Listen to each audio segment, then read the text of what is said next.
പൊതുവേ നാം അധികം ആലോചിച്ച് നോക്കാത്ത കാര്യങ്ങളും സ്വല്പം പറഞ്ഞുകൊണ്ട് അവസാനിപ്പിക്കാനാണ് ഞാൻ ആഗ്രഹിക്കുന്നത്. ഒരു 3-4 പോയിൻ്റുകൾ ബേസ് ചെയ്തുകൊണ്ടാണ് പറയാമെന്ന് വിചാരിക്കുന്നത്. ശംസുൽ ഉലമ പൊതുവെ റഹിമഹുല്ല അദ്ദേഹം അറിയപ്പെടുന്നത് ഒരു ഭൗതികനായ ഒരു സാമുദായിക സമുദ്ധാരകനായിട്ടല്ല, ഒരാത്മീക പരിഷ്കർത്താവും നേതാവും എന്നുള്ള നിലയിലാണ്. പ്രത്യേകിച്ച് മൺമറഞ്ഞു പോയ മഹാത്മാക്കളുമായി അഭേദ്യമായ ബന്ധം സ്ഥാപിക്കുകയും ആ ഒരു സംസ്കാരത്തിന് കൂടുതൽ പ്രാധാന്യം കൽപ്പിക്കുകയും ചെയ്ത ഒരു മഹാനാണ്. അതായിരുന്നു അദ്ദേഹത്തിൻ്റെ രീതി. അദ്ദേഹത്തിൻ്റെ സ്മരണികകളൊക്കെ നാം പുതിയ തലമുറ വായിക്കുമ്പോൾ അങ്ങനെയുള്ള ധാരാളം സംഭവങ്ങൾ കാണാം. എനിക്ക് തോന്നുന്നു AV ഉസ്താദ് തന്നെ പറഞ്ഞതോ എഴുതിയതോ ഈ ബോംബെയിൽ പോകുന്ന സമയത്ത് മതിലിനപ്പുറത്ത് നിന്നൊരു സലാം കേട്ടു. അങ്ങനെ വണ്ടി ഡ്രൈവറോട് പറഞ്ഞു, നിർത്തി. തിരികെ വന്നു. പരിസരവാസികളോട് അന്വേഷിച്ചപ്പോൾ അവിടെ ഒരു ഖബറുണ്ടായിരുന്നു, ആരും ശ്രദ്ധിക്കാത്ത. പക്ഷേ അത് വലിയൊരു ഖബറിനകത്ത് ജീവിക്കുന്ന ആളാണെന്ന് ശംസുൽ ഉലമ അവരോട് പറയുകയും അതൊക്കെ പരസ്പരം ഒരു വലിയ മഹാത്മ്യത്തെ മനസ്സിലാക്കുവാനുള്ള മഹാത്മ്യം ഉൾവഹിച്ച് ജീവിച്ച ആളായിരുന്നു എന്നൊക്കെ നമുക്ക് മനസ്സിലാക്കാം. അപ്പോൾ അത് പൊതുവേ ഇന്നത്തെ ഒരു സാങ്കേതിക പദപ്രയോഗങ്ങൾ അനുസരിച്ചുകൊണ്ട് അതൊക്കെ അസാധാരണമായ സംഭവങ്ങളാണ്. അസാധാരണമെന്ത്, സാധാരണമെന്ത്, അഭൗതികമെന്ത്, ഭൗതികമെന്ത്, അതിൻ്റെ ഒരു നിർവചനപരമായ വ്യത്യാസമല്ല ഇവിടെ ചർച്ചയിൽ ഉദ്ദേശിക്കുന്നത്. അതൊക്കെ ആപേക്ഷികങ്ങളായ കാര്യങ്ങളാണ്. ഭൗതികം അഭൗതികമൊക്കെ ആപേക്ഷികമാണ്. പക്ഷേ ഈ മരണപ്പെട്ട ആളുകളുമായി സമ്പർക്കപ്പെടാൻ പറ്റില്ല എന്നൊക്കെയാണല്ലോ പൊതുവെയുള്ള നേരത്തെ ഇവിടെ സത്താർക്ക് വിശദീകരിച്ച ആളുകളുടെയൊക്കെ അവകാശവാദം. പക്ഷേ ഏറ്റവും പുതിയ ചില നമുക്ക് തന്നെ അത്ഭുതം തോന്നും. നിങ്ങളൊരു വലിയൊരു പ്രസംഗം ഒരുപക്ഷെ ഇവിടെ പ്രതീക്ഷിക്കരുത്. നമുക്കിതൊന്ന് ആലോചിച്ച് ആശ്ചര്യപ്പെട്ടു പോകാം. ഒരു പുതിയ ശാസ്ത്രശാഖയാണ് ഈ നിയർ ഡെത്ത് എക്സ്പീരിയൻസ് എന്നതിന് പറയുക. തനാട്ടോളജി എന്നാണ് അതിൻ്റെ ഒരു സാങ്കേതിക പദം. മരണസംബന്ധ ശാസ്ത്രം എന്ന് പറയും.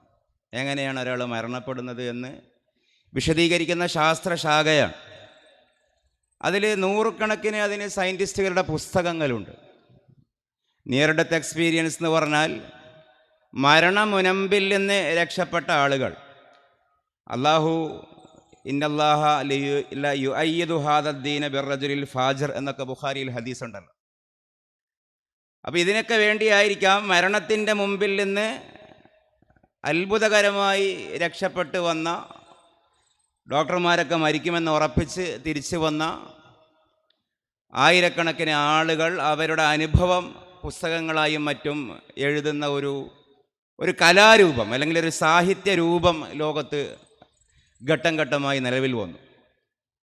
സ്വാഭാവികമായി അത് ഈ വിദ്യാഭ്യാസമുള്ള അല്ലെങ്കിൽ ഇത്തരം ശാസ്ത്രാവബോധമുള്ള സമൂഹത്തിനിടയിൽ ചർച്ചയാവുകയും അതേക്കുറിച്ച് പഠിക്കുന്ന ഒരു വിജ്ഞാനശാഖ ക്രമേണ വികസിച്ച് വരികയും ചെയ്തു. ഇന്ന് അത് അറിയപ്പെടുന്നത് നിയർ ഡെത്ത് എക്സ്പീരിയൻസ് എന്നുള്ളതാണ്. അതിൻ്റെ ഒരു സയൻസാണ്. ധാരാളം പ്രമുഖന്മാരായ നൂറുകണക്കിന് ആളുകൾ അതിലുണ്ട്. അപ്പോൾ ഞാനതിൻ്റെ ഒരു അത്ഭുതം പറയാം. അപ്പോൾ ഇത് ഇസ്ലാമികമായൊരു നറേറ്റീവൊന്നും അല്ല, പക്ഷെ അവർ സയൻറ്റിഫിക്കലി പ്രൂവണായ ചില കാര്യങ്ങൾ. മരിക്കുന്ന സമയത്ത് ഭയങ്കര ഓർമ്മയായിരിക്കും. അൾഷിമേഴ്സ് പിടിച്ച ഒരാൾ മരിക്കുകയാണെങ്കിലും മറവി രോഗം പിടിച്ച ഒരാൾ മരിക്കുകയാണെങ്കിലും സക്കറാത്തിലാവുന്നതോടുകൂടെ അതുവരെ മറന്നു പോയതൊക്കെ ഓർമ്മയാകും. കണ്ണ് കാണാത്ത ഒരു മനുഷ്യനാണ്, അന്ധനാണ്. പക്ഷേ മരിക്കുന്നതിൻ്റെ തൊട്ട് മുമ്പെത്തിയാൽ അയാൾക്ക് ശക്തമായ കാഴ്ചശക്തി ഉണ്ടാകും. മരണപ്പെടുന്ന ആളുകൾക്ക് തൻ്റെ മുമ്പിലിരിക്കുന്നവരുമായിട്ടുള്ള അല്ലെങ്കിൽ ചുറ്റിലും സങ്കടത്തോടെ കരയുകയോ ശുശ്രൂഷിക്കുകയോ കുടിക്കാൻ വെള്ളം കൊടുക്കുകയോ ഒക്കെ ചെയ്യുന്ന ആളുകളെക്കാൾ കൂടുതൽ മരണപ്പെട്ടുകൊണ്ടിരിക്കുന്ന വ്യക്തിക്ക് ബന്ധം മരണപ്പെട്ടവരിൽ നിന്ന് പ്രിയപ്പെട്ടവരോടായിരിക്കും. അവരുമായി സംസാരിക്കും. ഇത് പറഞ്ഞു പോകുമ്പോൾ കുറേയുണ്ട്. ഇത് കൂടുതൽ പഠിക്കണമെന്നുള്ളവർക്ക് അതിൻ്റെ പുസ്തകം PDF ഒക്കെ നമ്മുടെ കയ്യിലുണ്ട്, അത് തരാം. സയൻസിൻ്റെ ലോകം അംഗീകരിച്ചതാണ്. അവരിൻ്റെ ഒരു ചെറിയൊരു ഭാഗം അവരെഴുതിയതൊന്ന് വായിക്കാം. ഇതൊരു വരണ്ട ചർച്ച പെട്ടെന്നാകും, അത് പിന്നെ നമുക്ക് മറികടന്ന് പോകാം. These characteristics include a perception of seeing and hearing apart from the physical body. മരിക്കുന്നയാൾ ശരീരത്തിൻ്റെ അപ്പുറത്തുള്ള പലതും കേൾക്കുന്നു, കാണുന്നു. Passing in two or through A tunnel, വലിയൊരു തുരങ്കത്തിൻ്റെ ഉള്ളിലൂടെ പോകുന്നത് പോലെയായിരിക്കും മരിക്കുന്നയാൾക്ക് അനുഭവിക്കാൻ കഴിയുക. എൻകൗണ്ടറിങ് എ മിസ്റ്റിക്കൽ ലൈറ്റ്, ഒരു നിഗൂഢമായ വെളിച്ചം അയാളുടെ മുമ്പിൽ വരും. Intense and generally positive emotions, പക്ഷേ എന്തോ ഒരു അഭൗതികമായ ഒരു നല്ല ഊർജമാണ് അവിടെ പ്രസരിക്കപ്പെടുക. A review of part of their prior life experiences, encountering deceased loved ones and choice to return to their earthly life. മൂഡിയാറെ എന്ന് പറയുന്ന ഒരു ആളാണിത് എഴുതിയത്. ലൈഫ് ആഫ്റ്റർ ലൈഫ് എന്നുള്ളതാണ് പുസ്തകത്തിൻ്റെ പേര്. അപ്പോൾ ഇതൊരു ചെറിയൊരു കഥയല്ലേ എന്ന് തോന്നും, പക്ഷേ ഈ പുസ്തകം ലോകത്ത് 14 മില്യൺ കോപ്പികൾ വിറ്റഴിക്കപ്പെട്ടിട്ടുണ്ട്. 1 മില്യൺ എന്ന് പറഞ്ഞാൽ 10 ലക്ഷമാണ്. 14 മില്യൺ കോപ്പികൾ വിറ്റഴിക്കപ്പെട്ട പുസ്തകമാണത്. അതിൻ്റെ PDF വായിച്ചു നോക്കിയാൽ എനിക്ക് ഈ ഒരു വേദിയിലത് അസാംഗത്യമാകും, അനുചിതമാകും എന്നുള്ളത് കൊണ്ടാണ് ഞാനത് കൂടുതൽ പറയാത്തത്. എന്നിട്ട് ഒരുപാട് സയൻറ്റിസ്റ്റുകൾ അവർ മൊത്തത്തിൽ അതിൻ്റെ ഒരു നത്തീജ, ഒരു കൺക്ലൂഷൻ പറയുന്നത്, മരിക്കുന്ന ആളുടെ അനുഭവം lucid organised experiences while unconscious, comatose or clinically dead. പുറമേ നിന്ന് ഡോക്ടർമാരുടെ കണ്ണിൽ ക്ലിനിക്കലി ഡെഡ്, ആൾ മരിച്ചിട്ടുണ്ടാകും. നമ്മളോട് പറയില്ല ഇനി നിങ്ങൾ പ്രാർത്ഥിച്ചോളൂ എന്ന് പറയുന്നൊരു സ്റ്റേജ് ഉണ്ടാവുമല്ലോ പ്രതീക്ഷയിൽ, അല്ലെ കൊമാറ്റോസ്, കൃത്രിമ വെന്റിലേഷൻ കൊണ്ട് ശ്വാസം കഴിയുന്നുണ്ടാകും, ആള് ബ്രെയിൻ ഡെത്ത് സംഭവിച്ചു എന്നുള്ളതായിരിക്കും മെഡിക്കൽ സയൻസിൻ്റെ ഒരു തീർപ്പ്. അല്ലെങ്കിൽ വൈൽ അൺകോൺഷ്യസ്, നമ്മൾ ഉമ്മ എന്ന് വിളിക്കുന്നുണ്ട്, ഉപ്പ എന്ന് വിളിക്കുന്നുണ്ട്, ഉപ്പാപ്പ എന്ന് വിളിക്കുന്നുണ്ട്, ഒരു മാറ്റവും ഇല്ല, ബോധമില്ല. അങ്ങനെയൊക്കെയാണ് പ്രത്യക്ഷത്തിലെങ്കിലും lucid organised experiences and consciousness. അവർക്ക് നല്ല ബോധം ഉണ്ടാകും, അവർ ഈ വിളി കേൾക്കുന്നുണ്ടാകും, പക്ഷെ അവർ പലതും കാണുകയാണ്.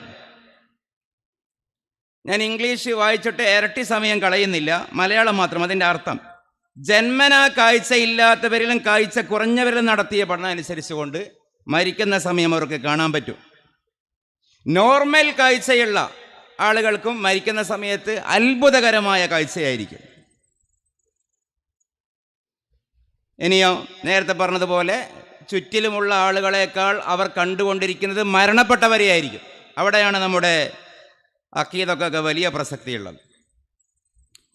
നോക്കൂ, ഞാൻ തുടക്കത്തിൽ ഓതിയ ആയത്ത്, കണ്ണ് കാണാത്തവർക്കും വലിയ കാഴ്ച, കാഴ്ച കുറഞ്ഞവർക്കും വലിയ കാഴ്ച. മരിക്കുന്ന നേരത്തെ കാഴ്ചയെക്കുറിച്ച് ഖുർആൻ പറഞ്ഞതെന്താ? ലഖദ് കുന്ത ഫീ ഗഫ്ലത്തിൻ മിൻ ഹാദാ, ഇത്രകാലം നീ ഇതൊന്നും ശ്രദ്ധിക്കാതെ തേരാപ്പാര നടന്നു. പക്ഷേ മരിക്കുന്ന അവസരത്തിലോ ഫകശഫ്ന അൻക ഗിതാഅക്, ഭൗതികമായ കാര്യകാരണങ്ങളുടെ ഒരു മൂടുപടമുണ്ടായിരുന്നു നിന്റെ മുമ്പിൽ. ആ മൂടുപടം നമ്മളങ്ങ് നീക്കി. അത് നീക്കിയതോടുകൂടെയോ നിന്റെ കാഴ്ച, കണ്ണിന് അത്ഭുതകരമായ കാഴ്ചകൾ. ഫബസറുകൽ യൗമ ഹദീദ്, നീ ഇന്ന് ഇരുമ്പിൻ്റെ മൂർച്ചയിലാണല്ലോ കാണുന്നത് എന്ന് പരിശുദ്ധ ഖുർആൻ. ഒരു മറയാണിത്. ഈ മറ നീങ്ങിയാൽ നമ്മുടെ വിശ്വാസം അതല്ലേ, ദൂരങ്ങൾ കാണാം, അർശ് വരെ ഭൂമിയിൽ നിന്ന് നോക്കി വായിച്ചു എന്നൊക്കെ ഖസസുൽ ഔലിയയിൽ നമ്മുടെ അഖീദയാണ്. മറഞ്ഞത് കേൾക്കാം. മദീനയിലെ മിമ്പറിൽ നിന്ന് നഹാവന്തിലെ പേർഷ്യയിലെ ഇറാനിലെ സൈന്യത്തിന് യാസാരിയാൽ ജബൽ, മലയുടെ പിറകിലതാ എതിരാളികൾ എന്ന് താക്കീത് ചെയ്യാൻ ഖലീഫ ഉമർ ബിൻ അൽ ഖത്താബ് റളിയല്ലാഹു അൻഹുവിന് സാധിച്ചതെങ്ങനെയാ? ഈ ഭാഷയിൽ വകശഫ്ന അൻക ഗിതാഅക, മരണത്തിൻ്റെ സമയത്തല്ല, പക്ഷേ അങ്ങനെ ഒരു മൂടി നീങ്ങിയാൽ, ഒരു മറ നീങ്ങിയാൽ, ഒരു തടസ്സം നീങ്ങിയാൽ, ഒരു അബ്രവാളി ഇല്ലാതായാൽ എവിടെയും കാണാൻ പറ്റും. അതിൻ്റെ ബാക്കി കുറേ ഉണ്ട്, ആ കാര്യം പറയുന്നു. മതത്തെക്കുറിച്ചോ ദീനിനെക്കുറിച്ചോ വിശ്വാസത്തെക്കുറിച്ചൊന്നും അതിനു മുമ്പ് കേൾക്കുക പോലും ചെയ്യാത്ത 7 വയസ്സിനും 5 വയസ്സിനും മുമ്പുള്ള കുട്ടികൾ ഈ നിയർ ഡെത്ത് എക്സ്പീരിയൻസുമായി പിന്നീട് തിരിച്ചു വന്നവരിൽ നിന്ന് നടത്തി 23-ലേറെ ഭാഷകളിലേക്ക് മൊഴിമാറ്റം നടത്തപ്പെട്ട പുസ്തകങ്ങൾ. അതിൽ ആ കുട്ടികൾക്കും ഈ പറഞ്ഞതുപോലെയുള്ള അനുഭവമുണ്ട്. മരണം എല്ലാവർക്കും ഒരേ അസ്രായിലോ അല്ലെങ്കിൽ അസ്രായിലിൻ്റെ സംഘമോ അവരെ കണ്ടുകൊണ്ടുള്ള അനുഭവമാകും. അപ്പം അവർ ഈ ടണലിൻ്റെ ഉള്ളിലൂടെ പോകുന്നത് പോലെ. എന്നിട്ടോ നമ്മളെന്തിനാ ഒരു സഭ കൂടിയാൽ, ഒരു വേദി കൂടിയാൽ ഇലാ ഹദറത്ത് റൂഹി ശംസുൽ ഉലമ എന്ന് പറയുന്നത്, അല്ലെ മറ്റു ആളുകൾക്ക് ഫാത്തിഹ ഹദിയ ചെയ്യുന്നത് എന്തിനാ? അത് മരണത്തിൻ്റെ വേളയിൽ അവർ നമ്മളെ സഹായിക്കാനാണ്. അതല്ലേ നമ്മുടെ വിശ്വാസം. അല്ലെങ്കിലും സയൻസിൻ്റെ അഭിപ്രായത്തിലും ബ്രെയിൻ ഡെത്ത് സംഭവിച്ചിട്ടാണ് ഹാർട്ട് ഡെത്ത് സംഭവിക്കുക. ഈ അവയവദാനത്തിൻ്റെയൊക്കെ മസാല നമ്മൾ ശ്രദ്ധിക്കുന്നവരല്ലേ. കോമേ സ്റ്റേജിലായവരുടെ അവയവദാനം പറ്റുമോ ഇല്ലേ എന്നുള്ള ചർച്ച ഈ കോഴിക്കോട് കേന്ദ്രീകരിച്ചുകൊണ്ട് ശക്തമായി നടക്കുന്നുണ്ട്. 1-2 അതിൻ്റെ സിറ്റിങ്ങുകളിൽ പങ്കെടുക്കാൻ എനിക്കും അവസരം ഉണ്ടായിട്ടുണ്ട്.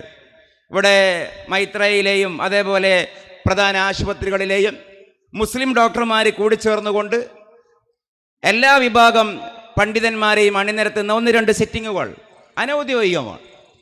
അതിൽ അവർ മുന്നോട്ട് വെക്കുന്നത് കോമേ സ്റ്റേജിലായ ആളുകളുടെ അവയവം കൊടുക്കാൻ പറ്റുമോ ഇല്ലേ എന്നുള്ളതാണ്. ഞാൻ ആ വിഷയത്തിലേക്ക് ഒരിക്കലും ഇറങ്ങി സംസാരിക്കുകയല്ല. പക്ഷേ മെഡിക്കൽ സയൻസ് തീർപ്പ് കൽപ്പിക്കുന്ന ഒരു കാര്യമുണ്ട്. ബ്രെയിൻ ഡെത്ത് സംഭവിച്ചതിന് ശേഷമാണ് തലച്ചോറ്, ബോധം, ഓർമ്മ മരിച്ചതിന് ശേഷമാണ് ശ്വാസം നിലക്കുക, അല്ലെങ്കിൽ BP ഡൗണായി 0-ലെത്തുക, മെഡിക്കൽ സയൻസ് മരിച്ചു എന്ന് കൺഫർമേഷൻ ചെയ്യുക എന്നുള്ളത് ബഹുമാനപ്പെട്ട ഇ കെ ഉസ്താദ് വരികയാണ്.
അപ്പോൾ വിശുദ്ധ ഖുർആനിൽ ഒരു വിഷയം വെറുതെ പറയില്ലല്ലോ. വെറുതെ പറയില്ലല്ലോ എന്ന് പറഞ്ഞാൽ അതിന് അതിൻ്റേതായ ഒരുപാട് അർത്ഥസാധ്യതകൾ ഉണ്ടാകുമല്ലോ. ഈ ലഖദ് കുന്ത ഫീ ഗഫ്ലത്തിൻ മിൻ ഹാദാ, എന്നിട്ട് ഫകശഫ്ന അൻക ഗിതാഅക, എന്നിട്ട് നിന്റെ മുമ്പിലുള്ള മൂടി നാം നീക്കുകയും ചെയ്തു. അപ്പോൾ ഞാൻ പറഞ്ഞെത്തിയത്, അങ്ങനെ ഈ ബ്രെയിൻ ഡെത്ത് ഒരാൾക്ക് സംഭവിച്ചാൽ നമ്മൾ കേട്ടതും പഠിച്ചതൊക്കെ മറന്നുപോയിട്ടുണ്ടാകും. അതുകൊണ്ടായിരിക്കില്ല ഒരുപക്ഷെ ഈ ലഖിനു മൗതാക്കും കൗലല ഇലാഹ ഇല്ലല്ലാ എന്നൊക്കെ പറയുന്നതിൻ്റെ ഒരു സാങ്കത്യം തന്നെ. സ്വമേധയാ ഇയാൾക്ക് ഓർത്തെടുക്കാൻ പറ്റുന്നില്ല. ഇയാളൊരു പാരാസ്പേസിലാണ്. ദുനിയാവെന്ന് പോയി, ദുനിയാവിൻ്റെ സ്വാഭാവികതയിൽ നിന്ന് പോയി, കാര്യകാരണ ബന്ധങ്ങളുടെ അധീനതയിൽ നിന്ന് പോയി. എന്നാൽ മരണപ്പെട്ടിട്ടില്ല താനും, ഇപ്പോൾ ഒരു പ്രത്യേക അവസ്ഥയിലാണ് നാം. സക്കറാത്ത് എന്ന് പറയുന്ന അവസ്ഥയിലാണ്. അതൊരു നിമിഷമാകാം, ഒരു നിമിഷാംശമാകാം, മൈക്രോ സെക്കൻഡുകളാകാം, ദിവസങ്ങളാകാം, മാസങ്ങളാകാം, കൊല്ലങ്ങളാകാം, പതിറ്റാണ്ടുകളാകാം. മരിക്കുന്നതിൻ്റെ അവസാനത്തെ ഒരു മണിക്കൂറിൻ്റെ പേരല്ല സക്കറാത്ത്. ചിലപ്പോൾ പതിറ്റാണ്ടുകൾ സക്കറാത്തായിരിക്കും. ഈ മരണപ്പെടുന്ന കക്ഷിക്ക് അറിയില്ല ഞാൻ സക്കറാത്തിലാണെന്ന്. അപ്പോൾ ആ അവസരത്തിൽ ചിലപ്പോൾ ജീവിച്ചതിൻ്റെ ആദ്യകാലത്തെ സംഭവങ്ങളൊക്കെ ഓർക്കും, സ്വപ്നം കാണും, അവരുമായി അസാധാരണമായ അനുഭവങ്ങളുണ്ടാകും. ഇത്തരം വേളയിൽ ഈ മരണപ്പെടുന്ന ഒരു മുഅ്മിനായ മനുഷ്യനെ ഇത്തരം മഹാത്മാക്കളായ ഔലിയാക്കൾക്ക്, സ്വാലിഹീങ്ങൾക്ക്, സച്ചരിതർക്ക് അല്ലാഹു മരണപ്പെട്ടതിന് ശേഷവും ജീവിതം നൽകിയ, റൂഹിയായി ജീവിതം നൽകിയ ആളുകൾ, ശുഹദാക്കൾ അതിൽപ്പെട്ടവരാണല്ലോ. മുറിവേറ്റ് ഷഹീദായ ആളുകൾ, യുദ്ധത്തിൽ ഷഹീദായ ആളുകൾ, അല്ലാതെ പരീക്ഷിക്കപ്പെട്ട ഷഹീദായ ആളുകൾ, അല്ലാഹു അത്തരത്തിൽ ഖബറിൽ ജീവനം നൽകിയ അള്ളാഹുവിൻ്റെ മഹാത്മാക്കളായ ആളുകൾ, അവർ ഭൗതിക ലോകത്ത് ഇടപെടുമ്പോൾ അവർ വന്ന് കൈപിടിച്ച് മുന്നോട്ട് കൊണ്ടുപോകണം. ഇതായിരുന്നു, അല്ലെങ്കിൽ ഇതാണ് നമ്മുടെ അഖീദ. ഈ അഖീദയെ, ഈ വിശ്വാസത്തെ പഴഞ്ചൻ എന്ന് പറഞ്ഞ ആളുകൾ, ഞാൻ അവരെ അഡ്രസ്സ് ചെയ്യുകയല്ല, പക്ഷേ ഇത് നടക്കില്ല, അത് അസാധ്യമായ സംഗതിയല്ലേ എന്ന് ഭൗതിക ലോകത്തെ നിയമങ്ങൾ നോക്കിയിട്ട് നമ്മളോട് പറയുകയും, മുസ്ലിം സമുദായത്തോട് പറയുകയും, അതല്ലേ ശാസ്ത്രീയമെന്ന് വിചാരിച്ച് ഇത്തരം നമ്മുടെ അഖീദയുടെ തന്നെ വിപുലമായ സാധ്യതകൾ അവഗണിക്കുകയും ചെയ്ത ആളുകൾ ഈ നിയർ ഡെത്ത് എക്സ്പീരിയൻസ് ശാസ്ത്രത്തിൻ്റെ മുമ്പിൽ, തെനാട്ടോളജി മുന്നോട്ട് വെക്കുന്ന പഠനങ്ങൾക്ക് മുമ്പിൽ നൂറുകണക്കിന്, ആയിരക്കണക്കിന്, ഞാൻ പറഞ്ഞല്ലോ 14 മില്യൺ വിറ്റഴിഞ്ഞ പുസ്തകം, 1 മില്യൺ വിറ്റഴിഞ്ഞ വേറെ പുസ്തകം, 10,000 വിറ്റഴിഞ്ഞ് കൊണ്ടുപോകുന്ന, കച്ചവടം നടന്നുകൊണ്ടേയിരിക്കുന്ന ധാരാളം പുസ്തകങ്ങൾ. ഇതിനെയൊക്കെ നമ്മൾ എവിടെ കൊണ്ടുപോയി തള്ളും? അല്ലെങ്കിലും ശാസ്ത്രമെന്ന് പറയുമ്പോൾ മുട്ടിടിക്കുന്നവരല്ല, അത്ഭുതപ്പെടുന്നവരല്ല, കണ്ണ് മഞ്ഞളിക്കുന്നവരല്ല നാം. ഭൗതിക ലോകത്തെ ഏത് അത്ഭുതങ്ങൾ കാണുമ്പോഴും അത് അടയാളങ്ങളിൽ നിന്ന് അടിസ്ഥാനം മനസ്സിലാക്കാൻ അല്ലാഹു സംവിധാനിച്ച കലകൾ മാത്രമാണെന്ന് തിരിച്ചറിയുന്നവരാണ് യഥാർത്ഥത്തിലുള്ള മുസ്ലിങ്ങൾ, വിശ്വാസികൾ. മാസാഗൽ ബസറു വമാ ത്വഗ എന്ന വിശുദ്ധ ഖുർആനിൽ അന്ത്യപ്രവാചക തിരുമേനി മുഹമ്മദ് റസൂലുള്ളാഹി സ്വല്ലല്ലാഹു അലൈഹി വസല്ലമ തങ്ങളെ കുറിച്ച് പറഞ്ഞല്ലോ. അതായത് അത് ഇമ്മെറ്റീരിയലായ ഒരു ലോകത്തേക്കാണ് പ്രവാചകൻ മിഅ്റാജിൽ ആനയിക്കപ്പെട്ടത്. കാര്യകാരണ ബന്ധമില്ലാത്ത ലോകം, ഭൗതിക ലോകത്തിന്റെ അതിർത്തികൾ മാഞ്ഞുപോയ ലോകം, ജിബ്രീലിന്റെ കണ്ണെത്തിയിടത്ത് കാലെത്തിയ അതിൻ്റെയും അപ്പുറത്ത് നബി കടന്നുപോയ ലോകം സല്ലല്ലാഹു അലൈഹി വസല്ലം. ആ സമയത്ത് എന്തൊക്കെയോ അജായിബുകൾ കണ്ടു, അത്ഭുതങ്ങൾ കണ്ടു, വിസ്മയങ്ങൾ കണ്ടു, അതിർപ്പങ്ങളിലൂടെ ആനയിക്കപ്പെട്ടു. പക്ഷേ അതിനെ പുണ്യനബി അതിനെ സമീപിച്ചത്, അത് കണ്ടപ്പോൾ നബിയുടെ ഒരു മാനസിക ഭാവം വിശുദ്ധ ഖുർആൻ ആ നിമിഷമുദ്രയെ ഒപ്പിയെടുത്തതുപോലെ ഖുർആനിൽ കൊണ്ടുവന്നു. മാസാഗൽ ബസറു, ഈ അത്ഭുതങ്ങൾ കണ്ടിട്ട് മുത്തുനബിയുടെ കണ്ണ് മഞ്ഞളിച്ചില്ല. ഇതെന്തോരം അത്ഭുതമാണ് എന്ന് അത്ഭുത പരതന്ത്രനായി അറ്റൻഷൻ തെറ്റിച്ച്, അപക്വത കാണിച്ച്, ഇടത്തോട്ടും വലത്തോട്ടും നോക്കി, തൊട്ടുനോക്കി, മണത്ത് നോക്കി ഒരു കുട്ടിത്തം നബി കാണിച്ചില്ലല്ലോ. വമാ ത്വഗ, പട്ടാള ചിട്ടയിൽ സൈനിക മേധാവിയുടെ ആ ഏകാഗ്രതയും തെറ്റിപ്പോയില്ലല്ലോ എന്ന് പരിശുദ്ധ ഖുർആൻ. അത്ഭുതങ്ങൾ കാണുമ്പോൾ ഒരു വിശ്വാസിയുടെ മനസ്സതാണ്, ഇതിനേക്കാളും വലുത് അള്ളാഹുവിന് സാധിക്കണമല്ലോ എന്നായിരിക്കും വിചാരിക്കുക. അതേസമയം ഇവിടെയുള്ള നവീനാശയക്കാരോ, 2 ആഴ്ച മുമ്പ് മാതൃഭൂമിയിൽ ഒരു ലേഖനം വന്നു, വിമൽ കോട്ടക്കൽ. എന്താ ലേഖനത്തിൻ്റെ തലക്കെട്ട്? നമ്മളെങ്ങനെ നമ്മളായി. ഞാൻ ഈ വേദിയിൽ നിരീശ്വര നാസ്തികരെയല്ല ഞാൻ ഉദ്ദേശിക്കുന്നത്, പക്ഷെ അതൊരു മതനവീനവാദികൾ ഉൾവഹിക്കുന്ന ഒരു സിൻഡ്രമാണത്, ഒരു ലോക ലക്ഷണമാണത്. എന്താ കാര്യം? കൂടുതൽ അത്ഭുതം കാണുന്നതിനെ ആരാധിക്കുക എന്നുള്ളതാണ് ഭൗതികവാദികളുടെ ഒരു രീതി.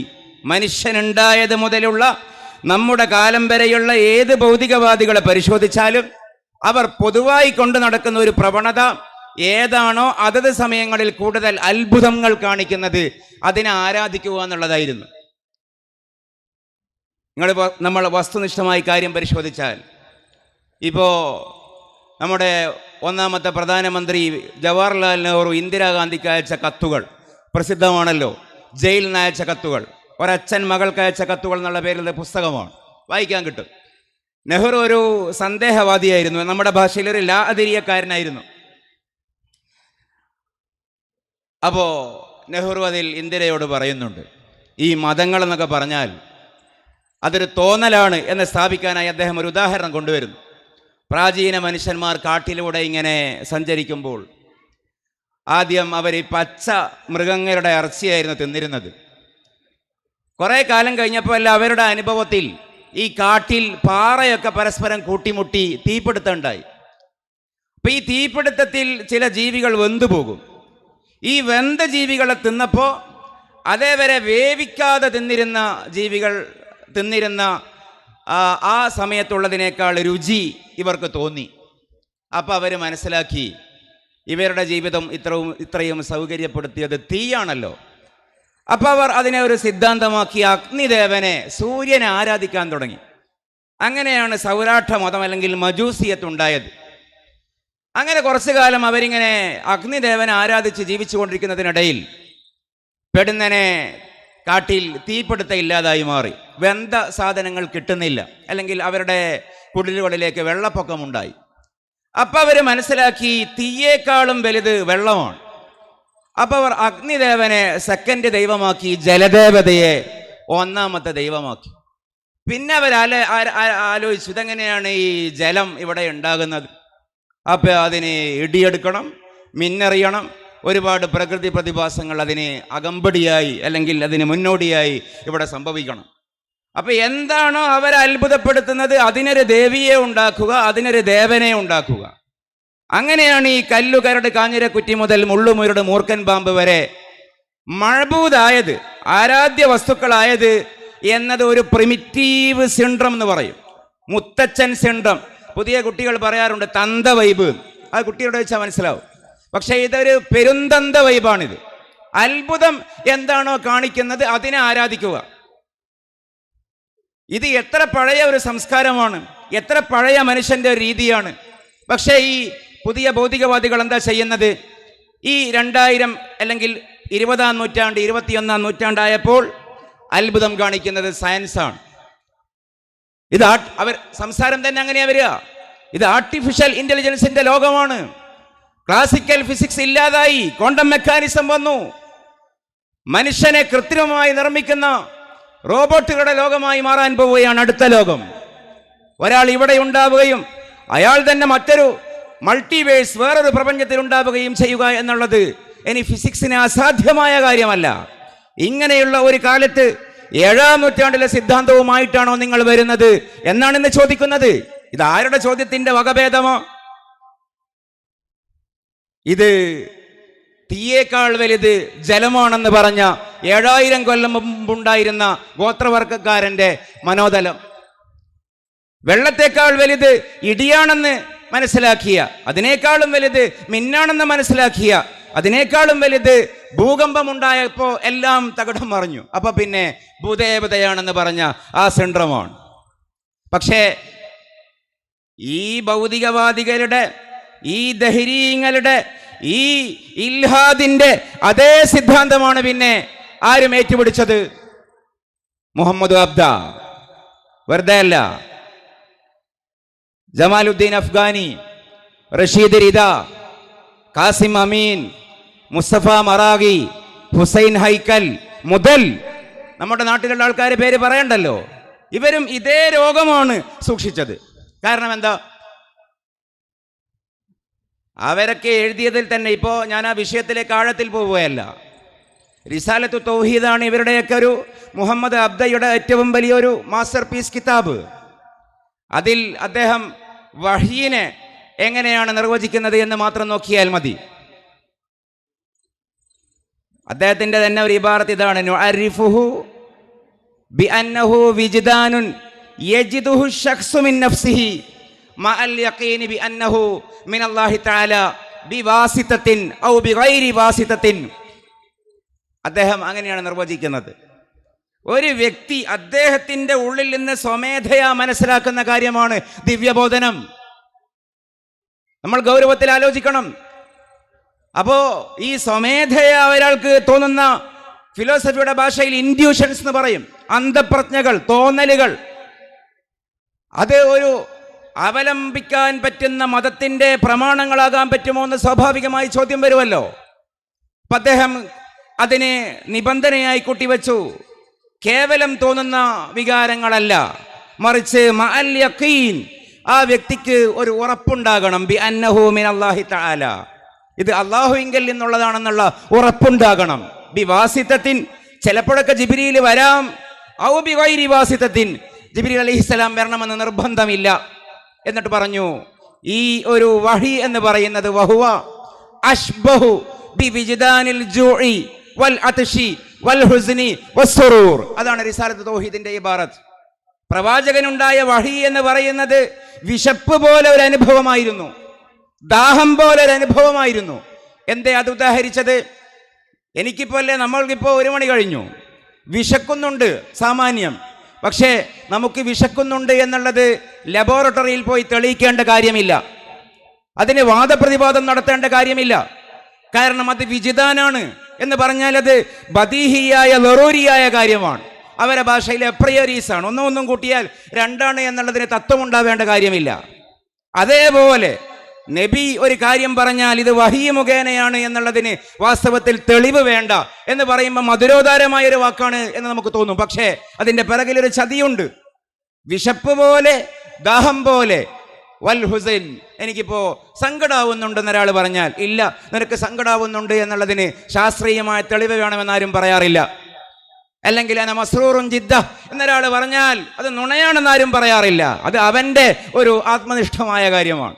ഇങ്ങനെ അന്ത്യപ്രവാചക തിരുമേനി സല്ലല്ലാഹു അലൈഹി വസല്ലം ഖുർആന്റെ ആയത്തുമായി വന്നാൽ അത് നബിക്ക് തോന്നിയാൽ മതി, അത് തൻ്റെ അവിടുത്തെ ഉള്ളിൽ നിന്ന് സ്വയം തോന്നിയാൽ മതി. അതാണ് വഹി എന്ന് വഹീനെ നിർവചിച്ചു മുഹമ്മദ് അബ്ദ. ഇന്നീ കാര്യം നമ്മൾ പറയുമ്പോൾ അവർ പറയും അബ്ദ അത് നിഷേധിച്ചിട്ടുണ്ട് എന്ന്.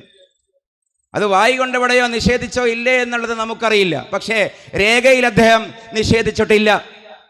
എൻ്റെ വിഷയം അതല്ല. വാസ്തവത്തിൽ എൻ്റെ വിഷയം എന്തുകൊണ്ടാണ് ഈ മുഹമ്മദ് അബ്ദയുടെ ഫാനായിരുന്നു, ഫോളോവേഴ്സായിരുന്നു, പിന്നെ വന്ന ഈ ഈജിപ്ഷ്യൻ സലഫിസത്തിൻ്റെ അല്ലെങ്കിൽ സൗദി സലഫിസത്തിൻ്റെ, ഇന്ത്യൻ സലഫിസത്തിൻ്റെ എല്ലാത്തിൻ്റെയും ഉപജ്ഞാതാക്കൾ ചിലർ നമ്മളെ പ്രച്ഛന്ന വേഷധാരികളായി നമ്മുടെ കൂടി ആളാവുന്നു. ഇപ്പം നമ്മുടെയൊക്കെ ലൈബ്രറികളിൽ ഒരുപക്ഷെ ഉണ്ടാവുന്ന പുസ്തകമാണ് ഹൈക്കലിൻ്റെ പ്രവാചകൻ എന്ന പുസ്തകം. കുട്ടികൾ അതാണ് വായിക്കാറുള്ളത്. പക്ഷേ നബി സല്ലല്ലാഹു അലൈഹി വസല്ലമയുടെ ഗൈബിയായ ജ്ഞാനത്തെ, അസാധാരണത്തെ തലങ്ങളെ, മുഅ്ജിസത്തുകളെ, അതിനെ മുഴുവനും നിഷേധിച്ച് ഭൗതികവാദികൾ പറയുന്നത് പോലെ കാര്യകാരണ ബന്ധത്തിന് അധീനമായതിനെ മാത്രം ഉൾക്കൊണ്ടാൽ മതി എന്ന് സിദ്ധാന്തിച്ച് അതിനൊത്ത് മറുപടി പറഞ്ഞ ആളാണ് ഈ മുഹമ്മദ് ഹുസൈൻ ഹൈക്കൽ. 1968 ഇസ്രായേൽ, ഇന്നത്തെ ഇസ്രായേൽ തന്നെ നബിദിനത്തിൻ്റെ മീലാദ് ദിനത്തിൽ ഇസ്രായേലിൻ്റെ ഔദ്യോഗിക റേഡിയോ നബി പ്രഭാഷണം നടത്താൻ, പ്രവാചക പ്രഭാഷണം, പ്രകീർത്തനം നടത്താൻ ഇസ്രായേലിൽ മുസ്ലിം അറബ് സമൂഹം ഉണ്ടല്ലോ, അവർക്ക് വേണ്ടി പ്രഭാഷണം നടത്താൻ ഇസ്രായേൽ സയണിസ്റ്റ് നിയന്ത്രിത ഭരണകൂടം തെരഞ്ഞെടുത്ത മനുഷ്യനാണ് ഹുസൈൻ ഹൈക്കൽ. ഈ ഹുസൈൻ ഹൈക്കലിൻ്റെ പുസ്തകം ഒരുവിധം എല്ലാ കേരളത്തിലെ സുന്നി സ്ഥാപനങ്ങളിലും ഉണ്ട്. അതാണ് കൂടുതൽ വായിക്കപ്പെടുന്ന പുസ്തകം എന്ന് പറഞ്ഞാൽ ഒരു പക്ഷേ തെറ്റാവില്ല. ഞാൻ അങ്ങോട്ടേക്കല്ല പറയുന്നത്. പക്ഷേ അവരും ഭൗതികവാദത്തിൻ്റെ അവർ പച്ചയിൽ എഴുതിയിട്ടുണ്ട്. മുസ്തഫ മറാഗി എഴുതിയിട്ടുണ്ട്. ഖുർആനിലുള്ള അമാനുഷിക സംഭവങ്ങൾ നമ്മൾ മറച്ചു പിടിച്ചാൽ യൂറോപ്യന്മാർ മുഴുവനും മുസ്ലിങ്ങളാകും എന്ന് അൽ അസ്ഹറിലെ ഔദ്യോഗികമായ സ്റ്റുഡൻസ് മജില്ലയിൽ ഈ മനുഷ്യൻ എഴുതിയിട്ടുണ്ട്. കാരണം ഇതൊന്നും പറഞ്ഞാൽ ആളുകൾ വിശ്വസിക്കുകയില്ല. CN അഹമ്മദ് മൗലവി, KM മൗലവി മാത്രമല്ല ഇവിടെ മുസ്ലിം സമുദായത്തിന് വിപത്തുണ്ടാക്കിയ മനുഷ്യൻ. കൂടെയുണ്ട് CN അഹമ്മദ് മൗലവി, ഹദീസ് നിഷേധി. CN അഹമ്മദ് മൗലവിയൊക്കെ ഈ മുഹമ്മദ് അബ്ദയെ, റഷീദ് റിദയെ, കാസിം അമീനെ അപ്പടി മലയാളപ്പെടുത്തുകയായിരുന്നു. തൻ്റെ വകയൊന്നും പറഞ്ഞിട്ടൊന്നുമില്ല. കാരണം അവർ നേരത്തെ പറഞ്ഞിട്ടുണ്ട്. ഉദാഹരണം, ഈ അബാബീൽ പറവകൾ യൂറോപ്യന്മാരെ ഇസ്ലാമിലേക്ക് കിട്ടണമല്ലോ.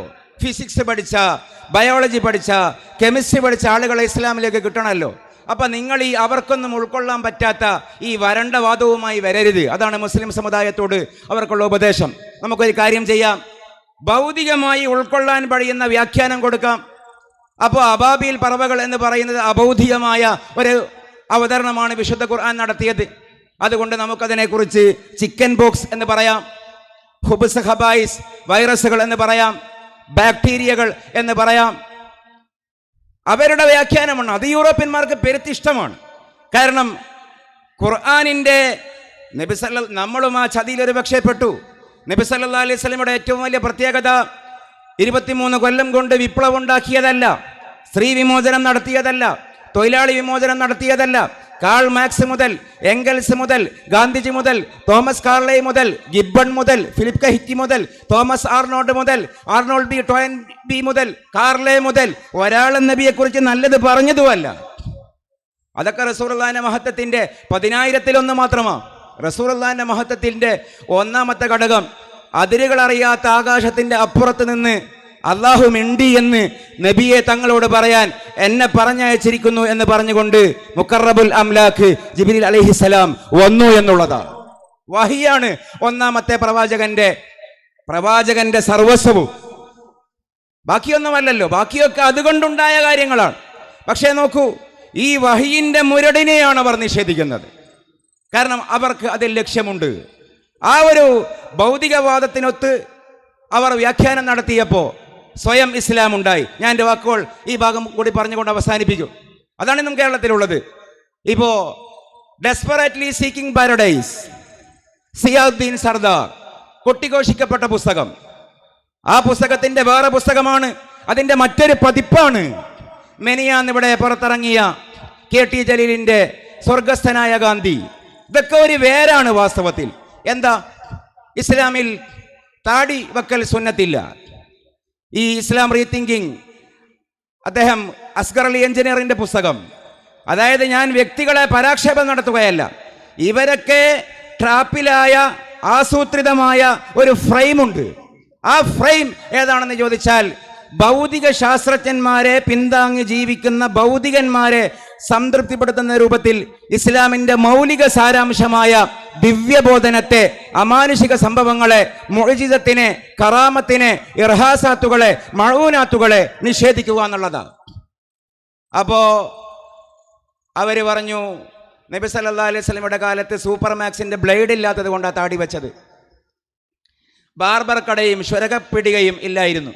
അബൂജഹലിനും താടി ഉണ്ടായിരുന്നു. ന്യായങ്ങളുണ്ട്. അതൊരു ഇസ്ലാമിക രീതിയല്ല, അതുകൊണ്ട് താടി വെക്കേണ്ടതില്ല.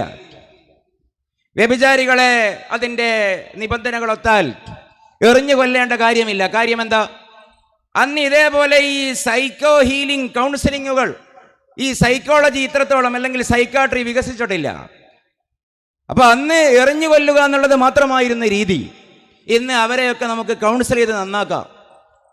അപ്പോൾ ആ ഒരു അതിൻ്റെയൊക്കെ അടിസ്ഥാനം എന്ന് പറയുന്നത് എന്താ, ഈ പറയുന്നത് പോലെ ദീനിൻ്റെ മുരട് എന്ന് പറയുന്നത് ഭൗതികതയല്ല, കൺകൊണ്ട് കാണുന്നതിനപ്പുറം ലോകങ്ങളുണ്ട്.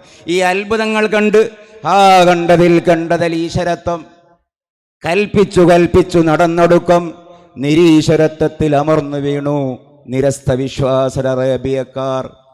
കുറുമ്പ് മാറാത്ത കുറൈശി വര്യർ കോതിക്കൊടുത്തേൻ പലവട്ടവും ഞാൻ.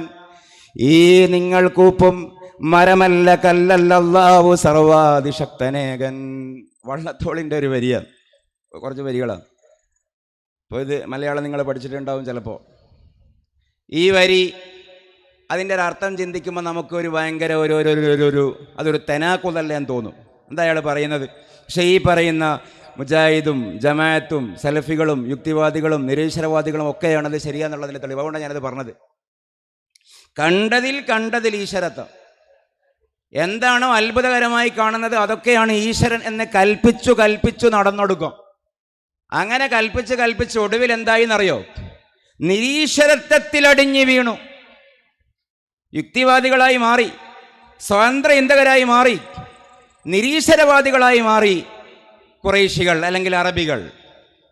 അപ്പൊ റസൂലുള്ളാഹി അവരോട് പറയുകയാണ്, കുറുമ്പ് മാറാത്ത ഖുറൈശി വര്യർ, പറയുന്നത് തെറ്റാണെന്ന് പോലും അറിയാൻ കഴിയാത്ത വിധം അമർന്നുപോയ ആ അറബ് സമൂഹം അവരോട് പറഞ്ഞു, നിങ്ങൾ കൈകൂപ്പി ആരാധിക്കുന്ന കല്ലോ മരമോ വിഗ്രഹമോ പ്രതിഷ്ഠയോ പ്രതിമയോ അല്ല, അല്ലാഹു സർവാധിശക്തനേകൻ.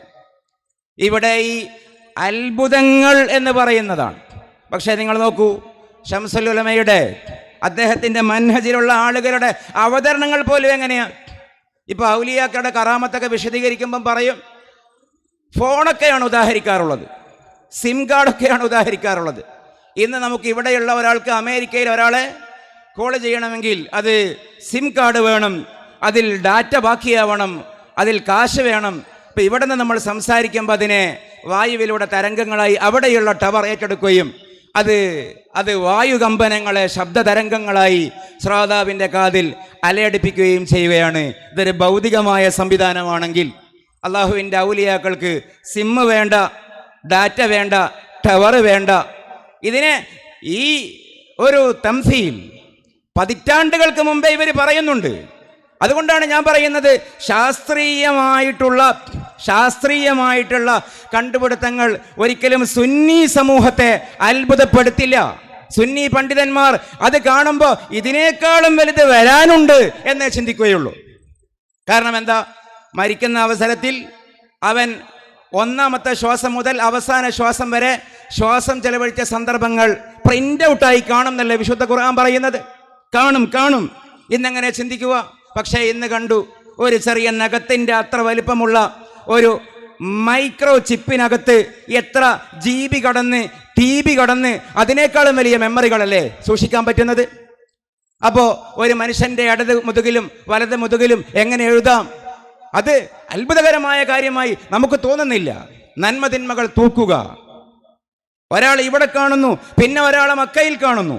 വഫാത്തിൻ്റെ വേളയിൽ ഖലീലുല്ലാഹി ഇബ്രാഹിം അലൈഹിസ്സലാം ഒരു കാല് പലസ്തീനിൽ വെച്ചു, മറ്റേ കാല് മക്കത്ത് വെച്ചു. എങ്ങനെ തൊയ്യിൽ അർളുണ്ടായി?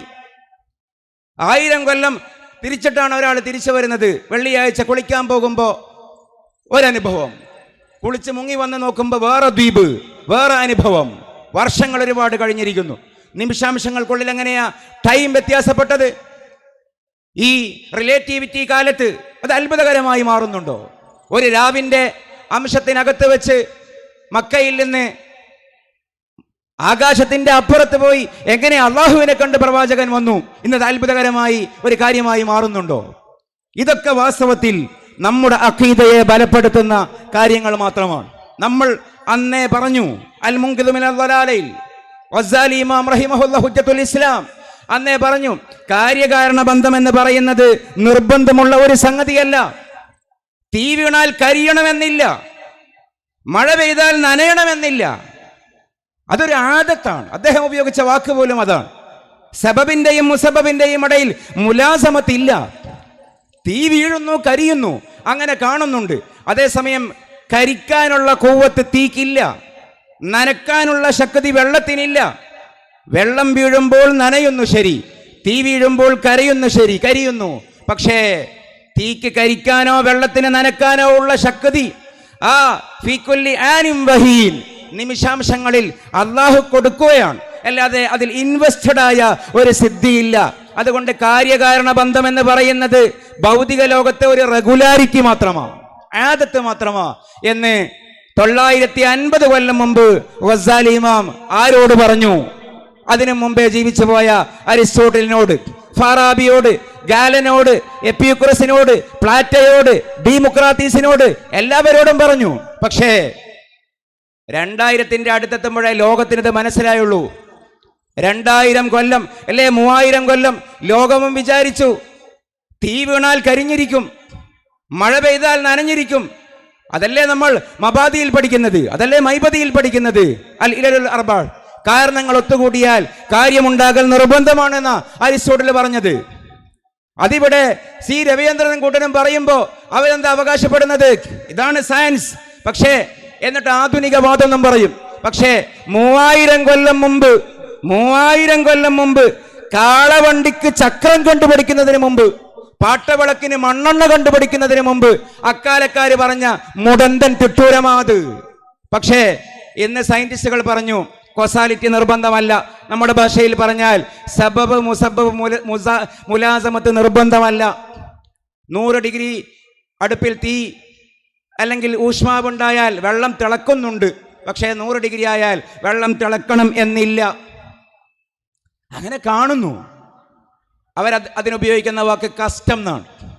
ഗസാലി ഇമാം ഉപയോഗിച്ച വാക്ക് ആദത്ത് എന്നാണ്. ഒരു മുക്കാറന. അങ്ങനെ സംഭവിക്കുന്നു. എന്നിട്ട് അതിനെ ആധുനിക സയൻസ് അതിന് ഉദാഹരിക്കുന്നത് ഒറ്റ വാക്ക് എന്താണെന്നറിയോ? ഒരു ടീച്ചർ, ഒരു അധ്യാപകൻ ഒരു ബെല്ലടിച്ചാൽ കുട്ടി അധ്യാപകന്റെ അരികിലേക്ക് പോകും. അല്ലെങ്കിൽ പ്യൂൺ ബെല്ലടിച്ചാൽ കുട്ടികൾ സ്കൂളിൽ നിന്ന് ഇറങ്ങിയോടും. എന്നിട്ട് ഈ സിദ്ധാന്തം ആവിഷ്കരിച്ച മനുഷ്യൻ David Hume, John Stuart Mill, ചില്ലറക്കാരല്ല, ഞാൻ വിഷയം ഡീറ്റെയിൽ ആക്കുകയല്ല, അവരുദാഹരിക്കുകയാണ്. എന്നിട്ട് നമ്മളോട് ചോദിക്കുന്നു, ലോകത്തോട് ചോദിക്കുന്നു, മുജാഹിദിനോട് ചോദിക്കുന്നു എന്ന് സാന്ദർഭികമായ അർത്ഥം എന്താണെന്നറിയോ? ഈ പ്യൂണിന്റെ ബെല്ലടിയും കുട്ടിയുടെ ഇറങ്ങിയോടലും തമ്മിൽ എന്തെങ്കിലും ബന്ധമുണ്ടോ? അവിടെ ആരെങ്കിലും പറയുമോ ഈ പ്യൂണ് ബെല്ലടിക്കുക എന്നുള്ളത് സബബും കുട്ടികൾ ഇറങ്ങിയോടുക എന്നുള്ളത് മുസബബുമാണെങ്കിൽ ആ സബബ് മുസബബിന്റെ ഇടയിൽ മുലാസമത്തുണ്ട് എന്ന് ലോകത്തേതെങ്കിലും ബുദ്ധിയുള്ള മനുഷ്യൻ പറയോ? ബെല്ലടിക്കുമ്പോഴൊക്കെ കുട്ടികൾ ഇറങ്ങി ഓടുന്നുണ്ടോ? ഇനിയല്ലേ ബെല്ലടിച്ചു, 4 മണിന്റെ ബെല്ല് തന്നെ. പക്ഷേ സ്കൂളിന്റെ മുറ്റത്ത് വലിയൊരു കാട്ടാന അല്ലെങ്കിൽ ഒരു പേപ്പട്ടി അല്ലെങ്കിൽ പ്യൂൺ അടിച്ചു. പക്ഷേ ഹെഡ് മാസ്റ്റർ പറഞ്ഞു തിരികെ നടക്കാൻ, അല്ലെ മഴയാ, ബസ്സെത്തിയില്ല, കുട്ടി പോവില്ല. അപ്പൊ അതൊരു കഷ്ടമാണ്, നിർബന്ധമായ കാര്യമല്ല. അവരതിന് പേരിട്ടു ക്ലാസിക്കൽ കണ്ടീഷനിങ്. അപ്പോ 950 കൊല്ലം മുമ്പ്, 1400 കൊല്ലം മുമ്പ് നമ്മുടെ അഖീദ ശരിപ്പെടുത്തിയ അതിന്റെ ശാരികൾ, അതിന്റെ അയിമത്ത്, അവര് പറഞ്ഞു അതത് സമയം അള്ളാഹു കൊടുക്കുന്ന കഴിവേ ഉള്ളൂ. അന്നൽ ഖുവത ലില്ലാഹി ജമീഅ. അതുകൊണ്ട് ഒരു മനുഷ്യന് ഒരു പക്ഷേ ഇപ്പോ നമ്മുടെ കണ്ണുകൊണ്ട് നിങ്ങൾക്ക് ഈ വേദിയുടെ ഫ്ലക്സിന്റെ അപ്പുറം കാണാൻ കഴിയുന്നില്ല. പക്ഷേ ഈ സെക്കൻഡിൽ ഒരു പക്ഷേ നിങ്ങൾക്ക് പടിഞ്ഞാറോട്ട് അറബ് രാജ്യങ്ങൾ കാണാൻ കഴിഞ്ഞേക്കാം, ആഫ്രിക്ക കാണാൻ കഴിഞ്ഞേക്കാം, അമേരിക്ക കാണാൻ കഴിഞ്ഞേക്കാം. തിരികെ നിന്നാൽ നിങ്ങൾക്ക് സൈബീരിയ കാണാൻ കഴിഞ്ഞേക്കാം. നമുക്ക് എന്തുകൊണ്ടാ? ഇത്ര കാണാനുള്ള ശക്തി അള്ളാഹു ആണ് തന്നതെങ്കിൽ അതിനപ്പുറവും കാണിക്കാനുള്ള ശക്തി അള്ളാഹുവിനുണ്ടല്ലോ എന്നുള്ളതാണ് ആധുനിക സയൻസ് നമ്മളോട് പറയുന്നത്. ഇത്തരം യാഥാർത്ഥ്യങ്ങൾ ഉണ്ടായിരിക്കെയാണ് മതത്തിന്റെ മൗലികമായ അർത്ഥങ്ങളിൽ നിന്ന് ദീനിന്റെ ആത്മാവിനെ വിഘടിപ്പിച്ചുകൊണ്ട് എല്ലാവരെയും ഒരുമിപ്പിക്കാനുള്ള ഒരു പുതിയ ഇസ്ലാമുമായി ആളുകൾ വരുന്നത്. നിങ്ങൾ വാട്സാപ്പിൽ കണ്ടിട്ടുണ്ടാകും, മലയാളത്തിലെ ഒരു കവിയുടെ ഒരു വലിയ വൈറലായ പ്രസംഗം. എന്തേ പറയുന്നത്? എല്ലാവരുടേതുമാണ് ഇസ്ലാം. ആർക്കാ അതിൽ എതിരഭിപ്രായമുള്ളത്? പ്രപഞ്ചത്തിൻ്റെതാണ് ഇസ്ലാം.